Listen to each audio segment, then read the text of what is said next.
Hello everyone, जय हिंद, जय श्री राम। तो हम कर रहे थे बिहार एसएससी का सेट प्रैक्टिस। हमने सेट नंबर 16 कर लिया। आज सेट नंबर 17 करेंगे। कुल 25 प्रश्नों का प्रयास करेंगे करने का, हो ही जाएगा।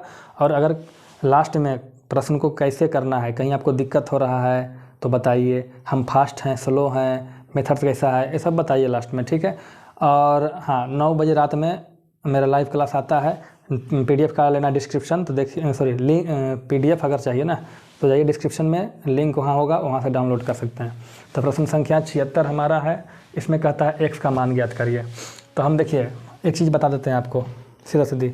अगर हमने कहीं लिख दिया √25 तो इसका मतलब क्या होता है, तो इसी का मतलब होता है 25 के पावर 1/2। ये दोनों चीज़ें सेम है, कोई अलग नहीं है। तो इसको हम लिख सकते हैं 2 के पावर x के पावर 1/2।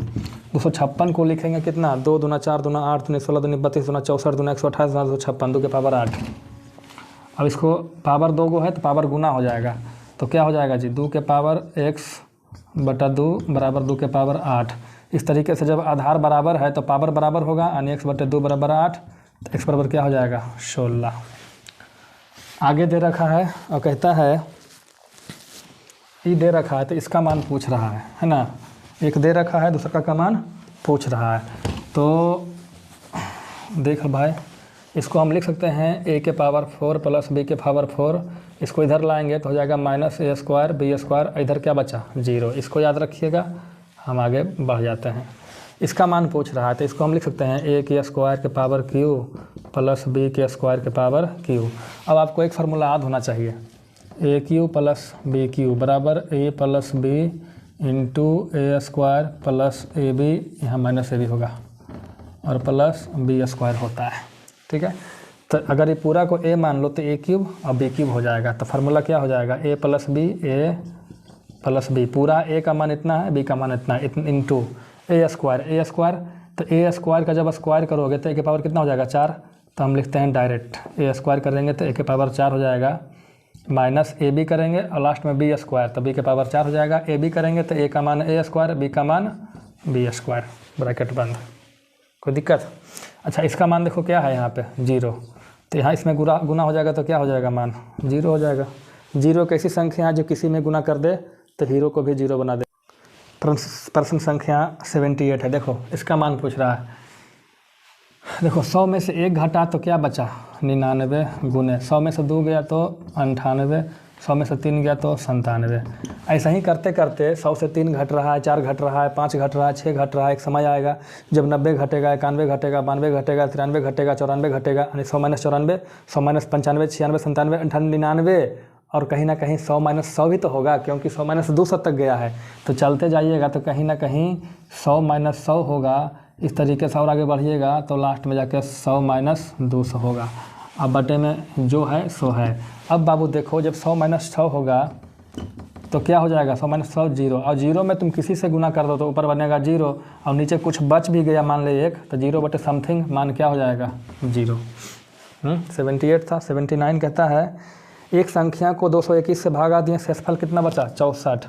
अब कहता है कि इस संख्या में 13 से भाग दो। तो आप क्या करो ना, शेषफल में भाग दो 13 से, तो बचेगा 12। कैसे निकाले पता है, जब 64 में भागा दोगे ना 13 से तो 13 × 5 = 65 लगता है, तो -1, 13 में से 1 घटाओ तो 12। जब बताएंगे ना रिमाइंडर थ्योरम तो बताएंगे।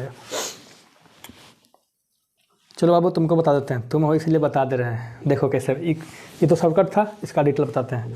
कहता है एक संख्या है, संख्या पता नहीं क्या है, ठीक है।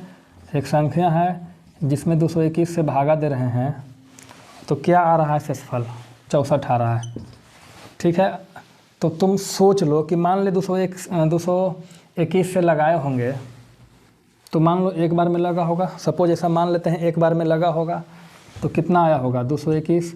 और ऊपर से नीचे घटाते हैं तो क्या मिलता है, 64। तो ऊपर क्या होना चाहिए, तो ये दोनों जोड़ के ऊपर होगा, तो 4 1 5 और 6 2 8 और 2 का 2, 285 होगा। अब कहता है इसमें भागा दो 285 में 13 से, तो 13 दूनी 26, 2 5, 13 एकम 13, कितना बच गया, शेषफल 12, ठीक है।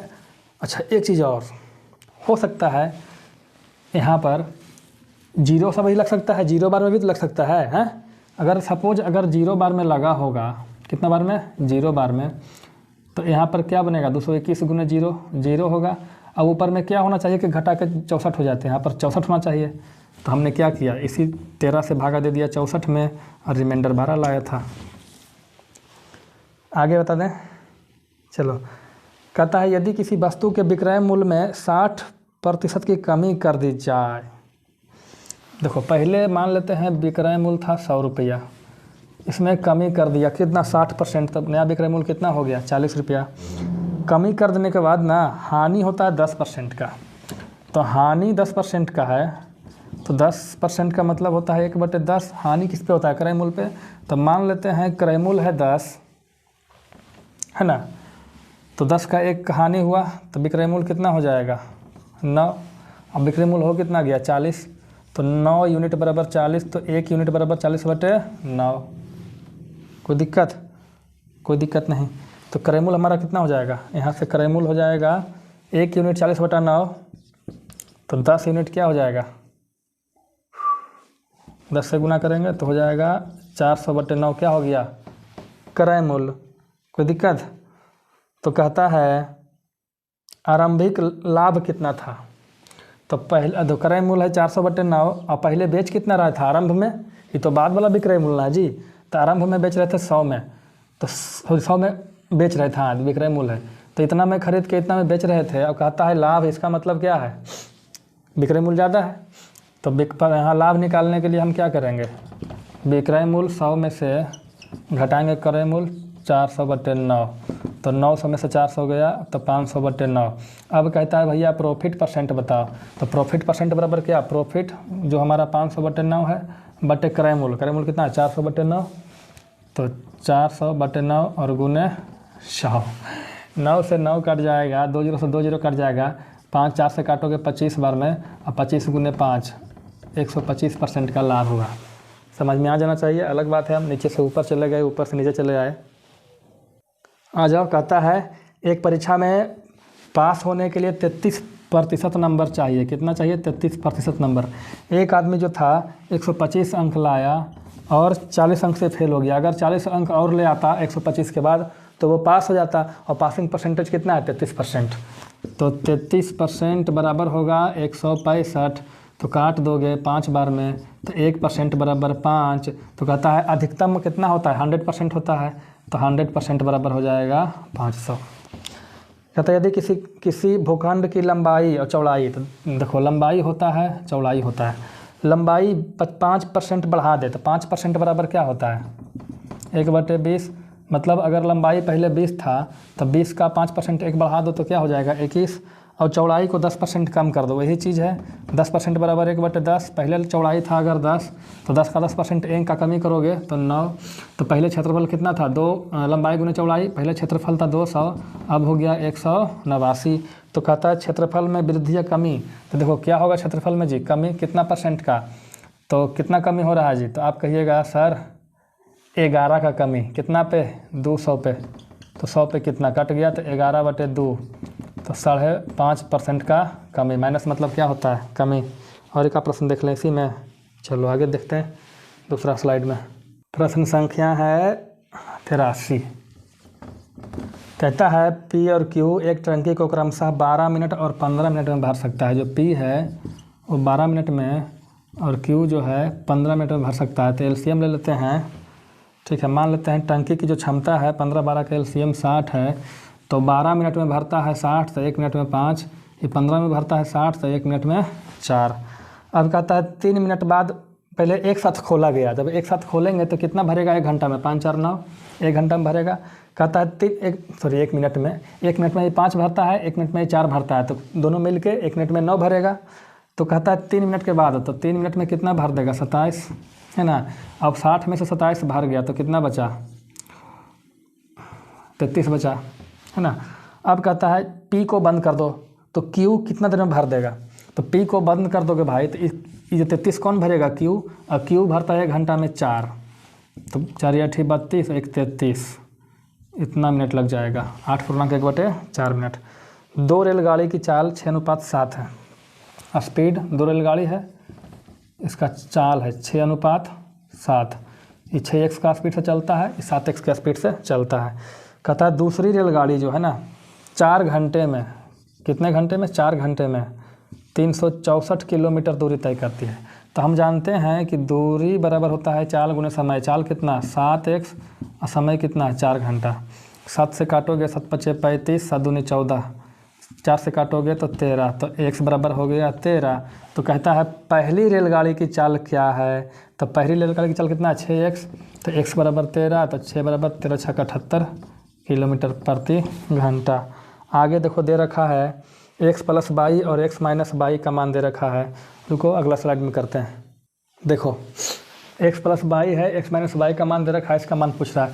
देखो पहले 3√8 को काम कर लो, तो इसको लिखेंगे 3√8 को 2 × 2 × 2। देखो पेयर लग रहा है तो एक बाहर निकलेगा, तो 3 दूनी 6√2 हो जाएगा। तो इसके बदले क्या लिखेंगे 6√2। यहाँ तक पहले कर लो, ठीक है। अब देखो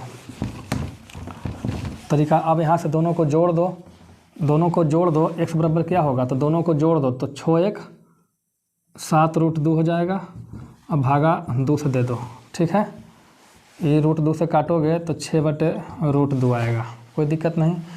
y का मान निकालना हो तो दोनों को घटा दीजिए, तो 6√2 में 1√2 जाएगा तो बचेगा 5√2 और 2 से भागा दे दो तो हो जाएगा 5√2। कैसे 2 में 2 को √2 है कि नहीं है, तो 1√2 से 1 कट जाएगा, एगो बच जाएगा। अब देखो 8xy, तो 8x का मान कितना 6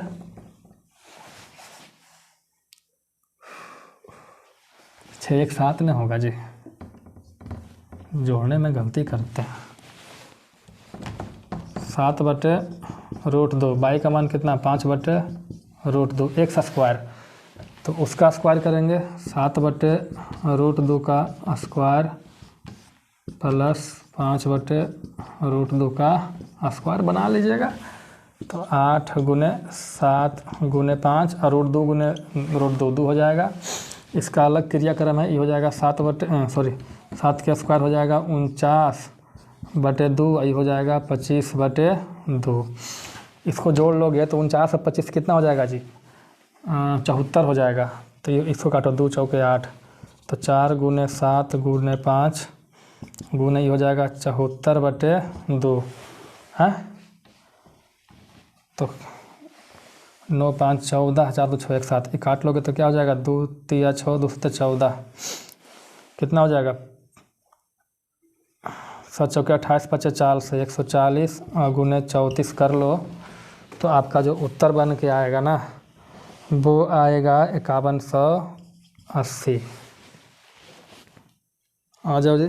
कहता है 3 वर्ष के अंतराल में पैदा हुआ बच्चा, तो 3 वर्ष के अंतराल में 5 बच्चा पैदा हुआ। तो मान लेते हैं पहला बच्चा 1 साल का है, दूसरा का 3 साल के बाद होगा, फिर अगला 3 साल के बाद होगा यानी 6 साल हो जाएगा, फिर अगला 3 साल के बाद होगा यानी 9 हो जाएगा। 1 2 3 4 बच्चा हुआ, ये है 5वां बच्चा।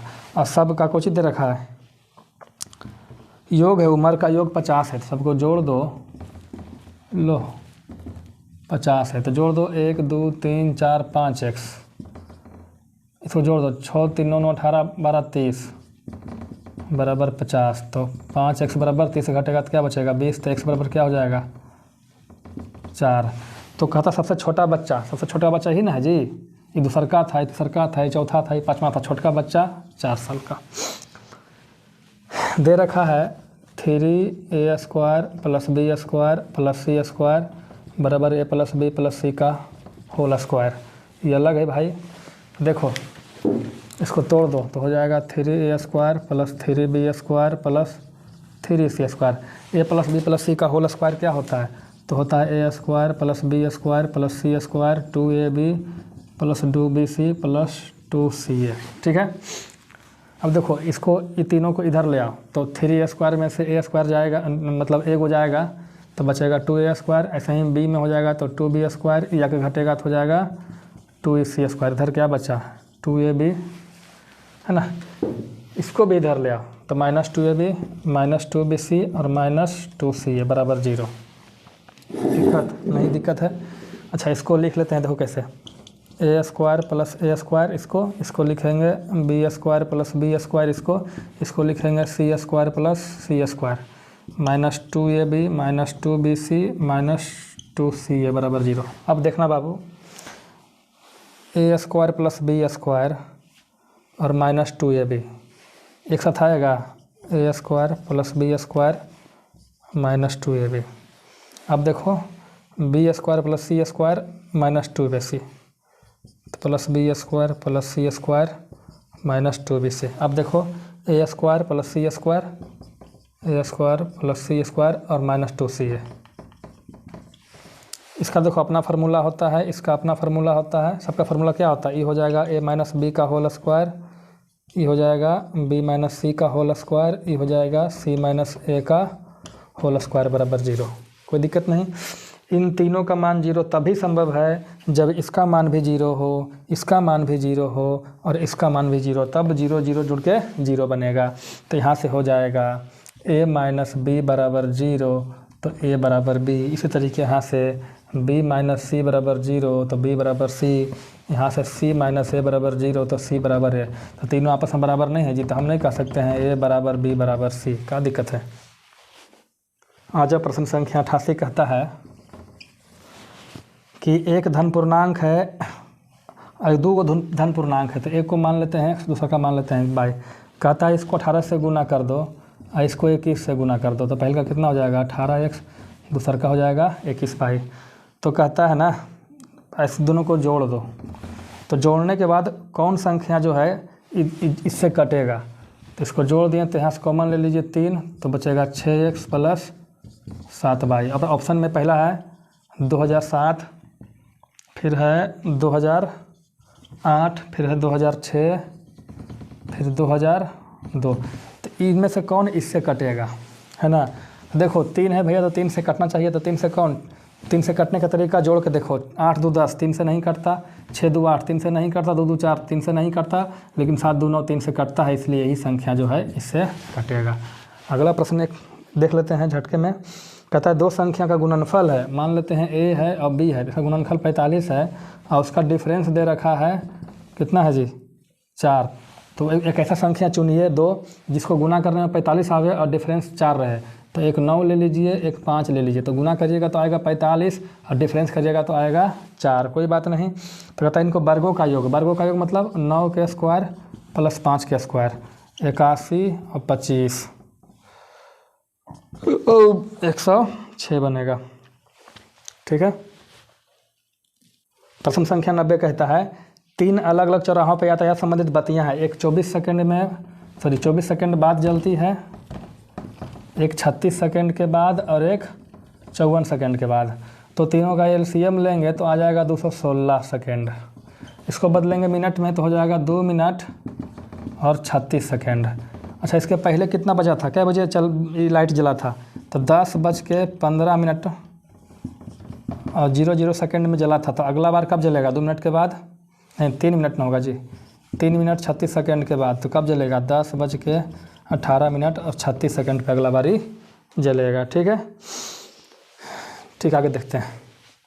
संख्या 91 कहता है ए तथा बी किसी काम को 8 दिन में कर सकता है। ए तथा बी 8 दिन में करेगा, बी तथा सी 12 दिन में करेगा और सी तथा ए करेगा 8 दिन में फिर से। तो कुल काम मान लेते हैं 8 12, 8 का एलसीएम 24 काम 8 दिन में, तो एक दिन में 3 काम, 12 दिन में 24 काम, एक दिन में 2 काम, 8 दिन में 24 काम, तो एक दिन में 3 काम।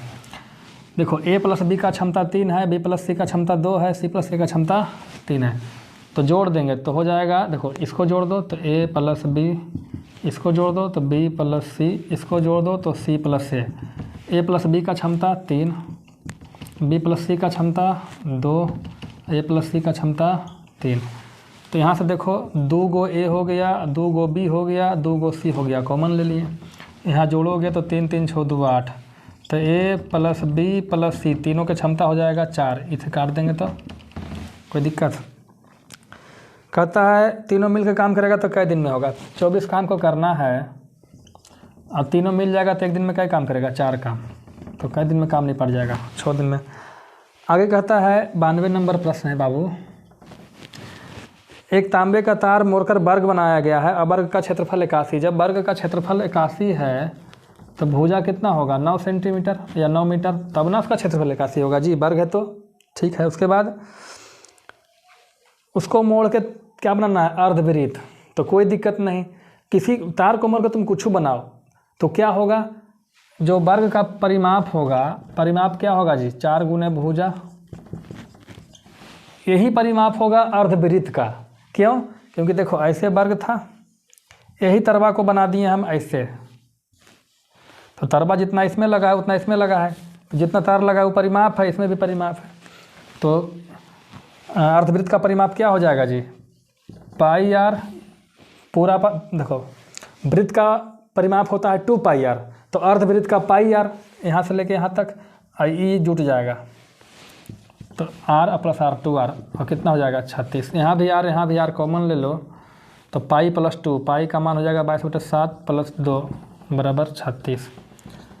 यहाँ जोड़ दोगे तो हो जाएगा 36/7 बराबर 36, 36 से 36 कट जाएगा, तो त्रिज्या हो जाएगा 7 मीटर, या सेंटीमीटर में ले लो, हाँ सेंटीमीटर में बाबू, तो ये भी सेंटीमीटर, तो अर्धवृत्त का त्रिज्या क्या हो जाएगा 7 सेंटीमीटर।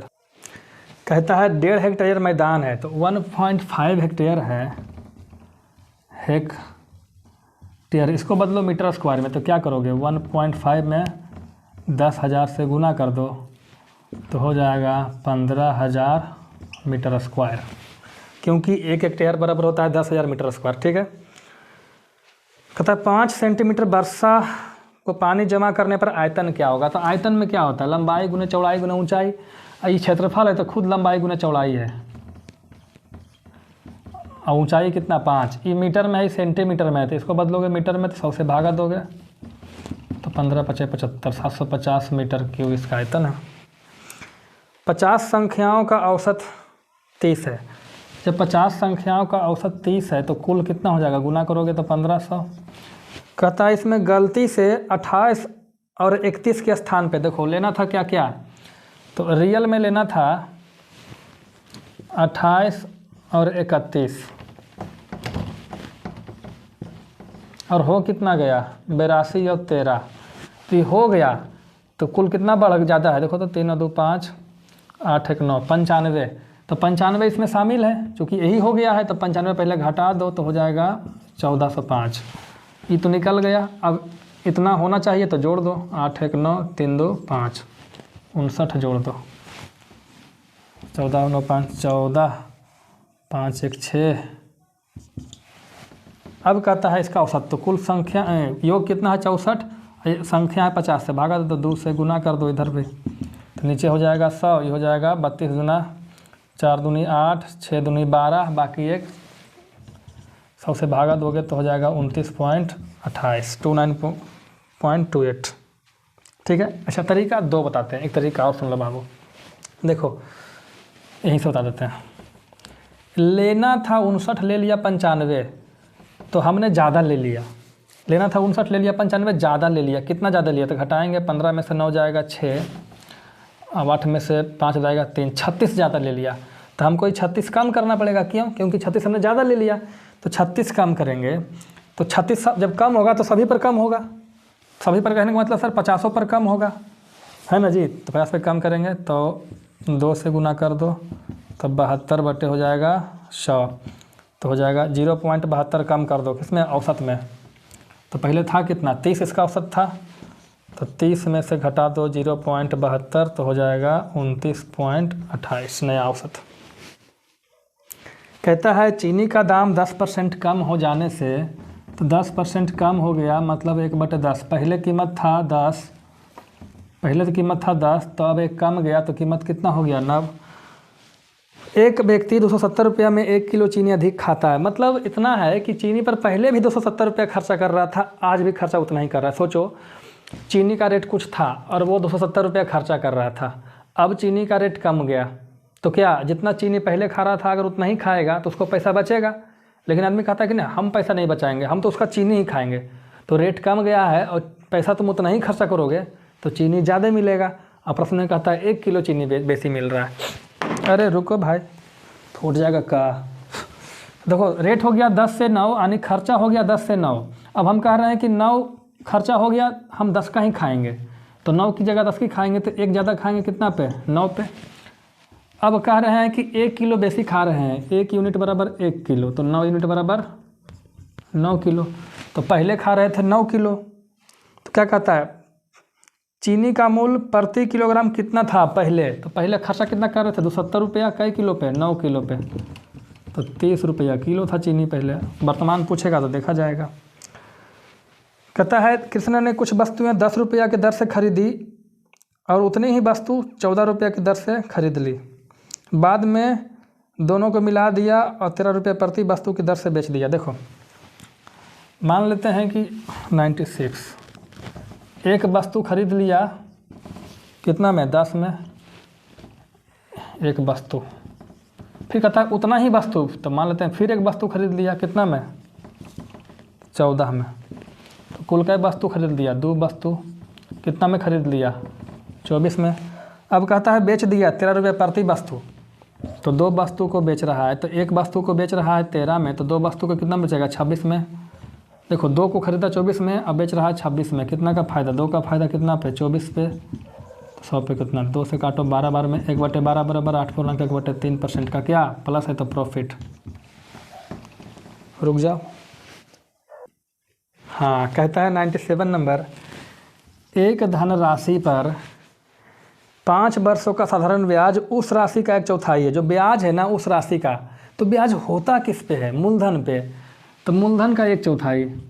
तो अगर हम मूलधन मान ले 4 है, 1/4 मतलब 1/4, तो ब्याज होता है मूलधन पे। तो अगर मूलधन मान ले कितना, मान ले 4 है, तो हमारा ब्याज कितना होगा 1, और ब्याज बराबर होता है फार्मूला मूलधन यानी 4 गुने समय, समय कितना साल का है जी, 5 वर्षों का, दर पूछा गया है बटे 100, तो 5 चौके 20, 2500 है, तो R बराबर 5% दर हो गया। कौन बड़ी बात है इसमें। कहता है 98 नंबर, देखो ट्रिक से बताएंगे, ब्याज दर R बराबर क्या करो, √D/P कर दो और गुने 100 कर दो। डिफरेंस कितना का है, साधारण ब्याज और चक्रवृद्धि ब्याज का डिफरेंस 25 का है, तो 25 बटे प्रिंसिपल कितना है 10,000 और गुने 100, 25 का वर्गमूल 5, 10,000 का वर्गमूल 100 और गुने 100, तो कट गया, तो कितना % होगा, 5%। 99 नंबर देखिए, लो जी, नहीं मिटा देते हैं, अब की बार तीनों देख लेंगे। चलो बाबू, 99 नंबर कहता है एक छात्र अपने विद्यालय से 2.5 किलोमीटर प्रति घंटे की गति से जाने पे 6 मिनट देरी होता है और 3 के स्पीड से जाता है तो 10 मिनट पहले पहुंच जाता है, बीच की दूरी, तो दूरी बराबर बताते हैं फार्मूला, लिख लो। दूरी बराबर होता है स्पीड 1 गुने स्पीड 2 बटा डिफरेंस ऑफ स्पीड, इसलिए स्पीड 1 माइनस स्पीड 2 लिख दिए, डिफरेंस ऑफ स्पीड। अच्छा मीटर कट रहा है जी, कट रहा है, तो लो डिस्टेंस बराबर बताए थे कि स्पीड 1 से गुना कर दो स्पीड 2 में और दोनों का डिफरेंस लिख दो और गुने डिफरेंस ऑफ टाइम। अब पहला स्पीड कितना है 2.5, दूसरा का है 3, डिफरेंस कितना का 0.5 का, दोनों में डिफरेंस 0.5 का। और एक में कहता है 6 मिनट देरी और एक में 10 मिनट पहले, तो कुल समय कितना डिफरेंस 16 मिनट का, तो 16 मिनट है तो बदलेंगे किसमें, घंटा में, तो 60 से। क्यों घंटा में बदलेंगे, क्योंकि 4 किलोमीटर प्रति घंटा में। इसको दशमलव से दशमलव काट दो, तो 5 5 25 हो गया, 5 दिया 15, चौके 60 और 4 चौके 16, तो 4 किलोमीटर। अगला 100 नंबर लास्ट है। एक धनराशि चक्रवृद्धि ब्याज पर 4 वर्ष में दोगुना हो जाता है। मान लेते हैं 1 रुपया है, वो 4 साल बाद दोगुना हो जाएगा, फिर 4 साल के बाद क्या हो जाएगा, दोगुना हो जाएगा, यही तो है, तो इसका दोगुना 4 हो गया, फिर 4 साल के बाद दोगुना, ऐसी दोगुना होते रहता है। तो कहता है कितने समय में 4 गुना होगा, तो 1 से 4 होगा, तो 1 से 4 हुआ कई साल में, 4 और 4 8 साल में। हेलो भाई एवं बहनों, इस तरीके से हमने पूरा सेट कंप्लीट कर लिया। आपको कैसा लगा, अच्छा लगा, बुरा लगा, धीरे पढ़ाएं, फास्ट पढ़ाएं, कुछ तो बता दिया करो आखिरी में यार, सब कुछ ठीक है यही लिख दो, ठीक है। चलो हम आपसे कुछ नहीं चाहते हैं, इतना ही चाहते हैं कि आप पढ़िए, ठीक है। सबको गुड नाइट, बाय, अगले क्लास में मिलते हैं।